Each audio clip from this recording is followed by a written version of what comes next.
I finally got around to seeing Deadpool and Wolverine, and although I expected to enjoy it based on what I'd heard from MCU fans and Marvel fans overall, you could say that they answered my prayers, or more so, an educated wish. Talk, shop, pop, movies.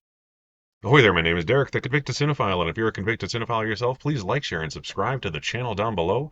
On my channel, I like to talk, shop, and pop open, that is, movies and physical media. It's been a minute, did I get that right? Anyways, I finally saw Deadpool and Wolverine on Tuesday with family. I did wonderful, didn't spoil it for myself. Thank God. I'm going to spoil it for you, but everyone's seen it besides me at this point anyways, so who gives a shit? Most people seem to like this movie who have seen it. I haven't really seen a lot of bad reviews for it. It's either like, it's pretty good, or I fucking loved it. I'm on the I fucking loved it side of it, if it's not obvious. Uh, it's the first thing I've made a video about in like 3 months, so obviously I liked it enough to do that. This is just, I'm going to say it, the first movie I've seen in memory. I can't even remember the last time where I saw it, liked it so much that I instantly wanted to watch it again. It was the most fun I've had in the movies in years. It was hilarious. I thought it was funnier and is my favorite Deadpool movie for sure. One of the better Marvel movies, MCU movies anyway, I would say. Easily the best MCU movie to come out since No Way Home. And No Way Home has some of the same issues this movie could have had, but this movie does the things that No Way Home wanted to do better, in my opinion. So if you liked No Way Home, you'll like this movie, as long as you like Deadpool, etc. Duh. But if your gripe with No Way Home was it was just fan service, my argument is kind of. But this movie is fan service done right, which is the best compliment I can give this movie outside of the fact that I just loved it so much I wanted to see again. But a lot of problems of recent MCU movies, especially with the multiverse thing going on, has been cameos for cameos' sake. This movie does that the best way possible. Not only do they have returning characters from other films coming in, it's not just a hodgepodge of different versions of MCU characters like we saw in Multiverse of Madness, which I really enjoy, more so because it's a Sam Raimi movie than because of the Marvel cameo fest that is the Illuminati in that movie, where you get the John Krasinski fan service casting of Reed Richards, who gets murdered within seconds, Captain Britain slash America Agent Carter version, which is cool to see, but has no bearing on the story whatsoever, or the Charles Xavier from the 90s, which is awesome to see, but didn't necessarily matter or need to be there. Fun scene, of course, but it was really just there to show how unbelievably powerful Scarlet Witch is, taking care of other characters who have no, bearing on the MCU overall. This movie does a similar thing, but instead of just being like, look at these, they go deep in the well. And this movie becomes a love letter not only to Marvel movie fans of the MCU, but Marvel movie fans like myself who've been around forever. I'm not forever. I'm not that old. I ain't Wolverine. They dive deep in the Fox and New Line Cinema MCUs as well. And this movie, more than an MCU movie, is a love letter and homage and final hurrah, as it were, of those Fox and New Line Cinema universes. And that's what I liked about it the most. Yes, there were cameos. I call them smaller supporting roles more so than cameos because they actually have effect on what happens in the movie. They are actual characters that make sense to be there in this plot, of which is pretty simple, but I had no beef with. The gist of the movie is Deadpool's universe is dying because their key person, I can't remember the exact phrase they call it, anchor being, there it is, of his universe, the Fox universe as it were, is Logan, who died in Logan. So that universe, because of Logan's death, is slowly disappearing, which is both figuratively and literally true, which is kind of funny.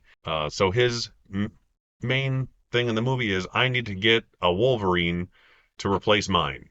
So he has to, which is, not the deepest of plots, but it's fun as hell. And he goes universe to universe trying to find Logan. He digs up the corpse of Logan to hilarious results. I'll just say that if you haven't seen the movie. But they do not defile the memory of that Logan. They defile his corpse quite a bit, but not what that character meant in that series of movies. So since he cannot have that Logan, he has to find a replacement, and he goes universe to universe, which is a fun montage of what could have been pointless cameos, but there's only one, I would say, in the entire film, and that is one of the alternate Wolverines. Fun cameo nonetheless, and it was cool. Doesn't matter. It's like it could have been anyone and it wouldn't have mattered, sort of a thing. But you have various versions of Wolverine from the comics that we've never seen come to life on the big screen, back to back to back to back, showing the potential of what X-Men movies in the MCU could be, which is why I like it. Some people might think it's a bit much, especially if you're not like, oh, they're just doing it because people like it. But yeah, people like it. That's why they're doing it. You make movies like this because people like it. That's what they're for. Stop complaining. But you get to see brown and tan Wolverine fighting the Hulk, and it riffs on classic comic book artwork and covers too, which is the best part for someone like me who's actually knows the references. Even if you don't know the references, it's just cool. You get Patch Wolverine, Age of Apocalypse Wolverine, comic accurate Wolverine, where he's comedically short. And it just shows how dumb he would actually look if they wanted to do it that way, which I thought was funny. The one pointless Wolverine I would say in the movie is the Cavalrine, as he's referred to, where it is Henry Cavill playing Wolverine as one of the alternate Wolverines, which is, yay, he looks cool. Yeah, whatever. But it's, just the fact that, haha, it's Henry Cavill. DC movies didn't do well. That's the joke, which, it's funny because I don't like those movies. But he's really the only completely wasted, like, unnecessary cameo in the movie, I would say. As fun as it was to see. The rest of the cameos, or as I refer to them, supporting roles, those exist. They're very small roles, but they have bearing on what happens in the film. The plot of the film affects these characters, and these characters in this movie affect the plot. That's how stories work. So it's nice to see them giving a shit about these characters and giving them one last, or in one person's case, one first and last hurrah in the MCU. Here's the spoilery part if I haven't gone deep enough already. You get Wesley Snipes' Blade. Jennifer Garner's Elektra is back. This is my favorite one. Chris Evans' Johnny Storm from the Fantastic Four is back. Amazing swerve, if in the context of the plot of the movie. And then one hurrah from the non-existent film Gambit with Channing Tatum as Gambit, the most comic accurate looking Gambit you would ever imagine in your life, with a hilariously bad French accent that they just constantly make fun of. I never thought he would have been a good Gambit, like Channing Tatum. This kind of proves that it's a weird casting, but they have the most fun with it as possible, and they still make him cool and show how cool his powers would be, especially in a rated R context. So these unwanted and forgotten Fox and MCU and New Line Cinema characters that no one cares about anymore, essentially, are trapped in the void, which is in the Loki television show. They take these forgotten, unwanted characters of Marvel movies past and give them one last goodbye, a final goodbye to these universes and these characters that meant a lot to someone like me who has been in the theater for all of them since Blade. Most excited thing in the world to me, seeing a Marvel movie in theaters with Blade when I was like 13 years old. I loved it. I love seeing these characters get one final hurrah in a movie and having them actually matter in the plot line of the movie. Like they made a little hodgepodge X-Men team essentially with the unwanted Wolverine, the unwanted Deadpool. They're all rejects of their universes essentially, both as characters in films and in the film itself. So I liked how they did that. It gave all these characters a nice send off. It was nice to see them all again one last time. Them not just being throwaway cameos meant the world to someone like me who's been on the Marvel train for damn near 40 years at this point. So it was nice. They could have done a couple more and I wouldn't have been mad. They didn't overdo it. They could have had a couple more. They could have shoved a Nicolas Cage Ghost Rider in there. They could have made a Dolph Lundgren Punisher reference. That would have been amazing, but they didn't. Can't have it. Can't win them all, as they say. Like I said, that I like this movie as much as I could possibly like it.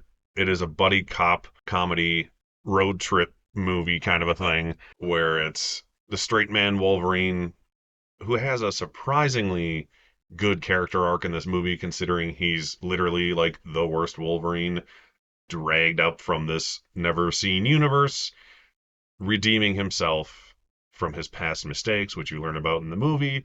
And they give him a solid character arc, considering he already had a very good character arc in all the other X-Men movies ending with Logan. In one 2 hour movie, considering he's not even in the first half hour or so, give or take, they gave him a solid character arc in this movie, and I was very impressed.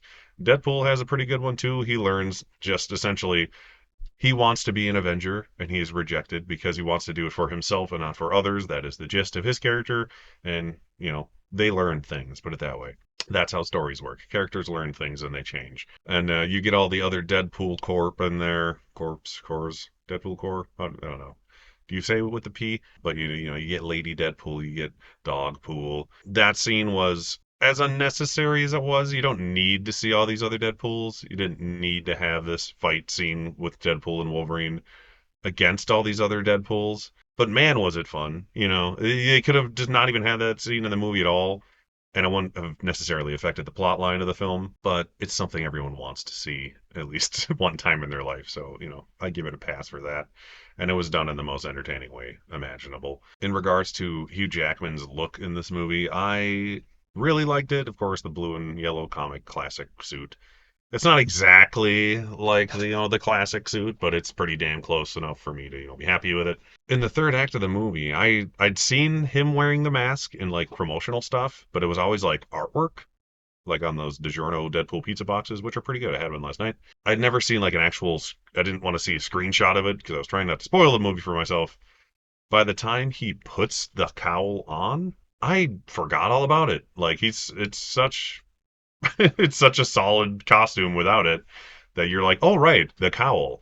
And he finally puts it on for the first time in film history, and it looks pretty damn cool. It's not perfect. It looks kind of funny because it's got the white eyes that match Deadpool's white expressiony eyes. It's a little cartoony in that way, but it's consistent, so it makes sense for that reason. But damn, is it cool to finally see in a movie. It's not flawless, like I said. It doesn't look perfect. There's no way to make that costume look perfect, I think, when someone's wearing it. The mask, anyway. Masks are hard. Batman's like the one good, fully like cowl character that they get away with. Even most Batman costumes have something funny about them that you can point out. Every Batman movie has something weird about it. Same goes for this. So you can't win them all. Nothing's perfect. I'm grateful we got it at least one time. I'm sure going forward, any Wolverine, Hugh Jackman or no, will have a cowl of some kind in at least parts of the movie, and I will be happy with that. So enough about the costume. Deadpool looks great as always. Arguably the best comic to film adapted costume ever for any comic book film. But yeah, I liked it. If it's not obvious, the fact that I loved it so much, not only just because it was super entertaining and it was basically exactly what I wanted from the film, solid enough storyline that makes sense for Wolverine to come back, but actually gave him a really good character arc. Like his character arc in the movie is better than the plot of the movie, and the supporting cameos in the movie are better than the overall story of the movie. It's like a thing that's like not as great as the sum of its parts sort of a situation where everything in the movie I really loved, but the storyline overall was mediocre, I would say. Biggest flaw in the film is the basic plot, but everything else about it is so fun and so entertaining, so funny. It's a comic movie geek's wet dream of a thing. If you've been around as long as me, this movie is something that I didn't know I wanted until I got it, basically, with the honoring of the Fox universes, which they do with a surprisingly touching little montage during the credits. Laugh and make fun of as much as you will those movies. They were there before the MCU. They were holding down the fort when comic book movies were just starting to become kind of cool and kind of popular. There were some misses, there were some hits, but damn, did they try their hearts out back then. And I was always appreciative of it, even with the turds like the movie Elektra, as much as I like Jennifer Garner, and she's pretty cool in this movie with what she's given to do. Everyone gets something to do. They can't all be Blade. They can't all be Deadpool. They can't all be X-Men 2. But they were all there to entertain me, entertain us, and I loved them. I grew up with them, both in comic book slash trading card slash TV from the 1970s form. So seeing a superhero movie live on screen like that legitimately gave me heart palpitations when I was younger for like the first Blade and X-Men and Spider-Man films back in those days. So, yes, it is a lot of fan service, but for someone like me who's been on the road with Marvel for essentially my whole life, it is fan service done right. It's nice. My kid's at the age where I can take him to see stuff and I don't have to like get babysitters for every single one of them. I took him to see Deadpool and Wolverine with my wife. My kid loved it. He's only 6. He doesn't care. If you're any joke you're worried about, woof, over any kid. He's like, haha, Deadpool, Wolverine, cool, superheroes. Haha, they swore a lot. It's bloody. He doesn't care. It's blood. It's so fake and animated. It's inoffensive. He's talking to me through the door right now. But, long story short, I loved it. It's not a perfect movie. Would I call it a great movie? As like a piece of art? No, I wouldn't. But as a piece of entertainment, it is essentially as good as it could be, and it gave me everything I didn't know I wanted. And that is a rare thing these days. On a scale of 10, I would give Deadpool, like on IMDb, I'll do it that way. I would give it a solid 8 out of 10. Upon rewatches, it might go up and down. This movie has enough jokes that I can rewatch it and catch new things, which I like, because it's literally a nonstop joke movie. It is a comedy, first and foremost, that happens to be a superhero movie, not the other way around. If you haven't seen it, you probably don't care. If you have superhero fatigue, which even I sort of had, this movie might reinvigorate it. It got me more excited about Marvel's future. They just need to pace themselves. So I'm finally excited once again for the future of the MCU. I'm very much looking forward to the next Captain America film with Red Hulk. I'm a Hulk boy. So seeing Red Hulk up on the screen is awesome, and having Harrison Ford play him is even weirder and cooler. And I'm excited for the potential of bringing back other versions of characters that maybe didn't get a proper goodbye, like luckily some of them did.